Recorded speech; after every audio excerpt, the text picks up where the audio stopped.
Voters First is disappointed with the ballot language. The Supreme Court talked in its opinion about the language being inaccurate and prejudicially misleading.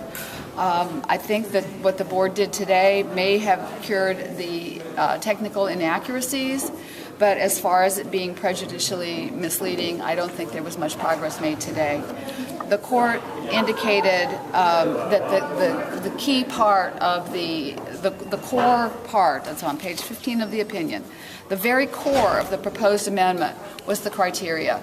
And what the ballot board has done is done several pages of very technical legal language and really saved what the court identified and what we identify as the core issue.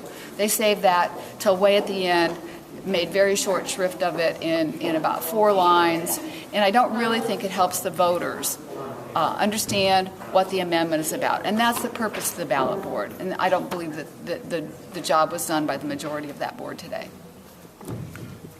They seem to be arguing that because, if this was such a clear amendment, then you should just be able to copy and paste it over into the summary. Why is that not the case?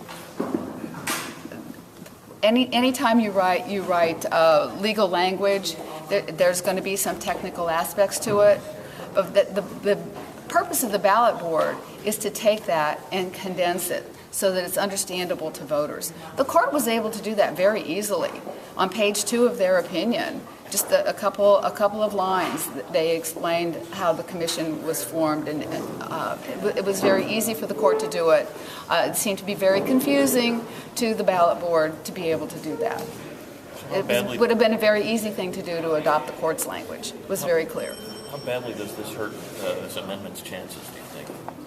Well, you hope voters have a chance to really look at the ballot issues beforehand and make up their minds using some good information. This is not helpful to them. So to the extent it's not helpful to voters, it's not helpful to our issue. Because once they understand it, they believe that it's a good idea. Your contention was that language was never helpful in the first place, correct? Absolutely. That's why we went to court. And the court clearly agreed that the language was not helpful in the first place. And they said it was prejudicial and inaccurate. They may have cured the inaccuracies, but they did not cure the fact that it's still prejudicial language. So where do you go from here? You taking it back to court, or you can't do that, can you? I think they probably have technically complied with the requirements of the court. They certainly did not in any way, shape, or form comply with the spirit of the court decision. But it's a little hard to appeal the spirit of the court decision when the technicalities may have been complied with. And as the Secretary indicated, we are running out of time at this point. Can you explain how the language is prejudicial? How it's prejudicial?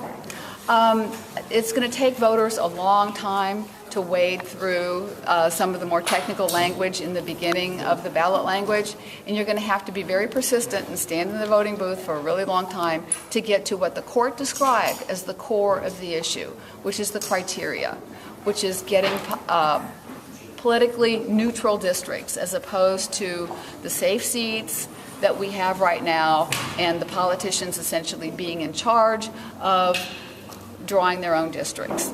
You don't figure out that is the core of the amendment, is to get rid of that problem until you get to way down in the ballot language. And that's the prejudicial part of it. It really is not helping voters figure out what the amendment is trying to do. It's trying to essentially confuse the situation. And how do you spell your last name again? Henkener. Okay. Thank you.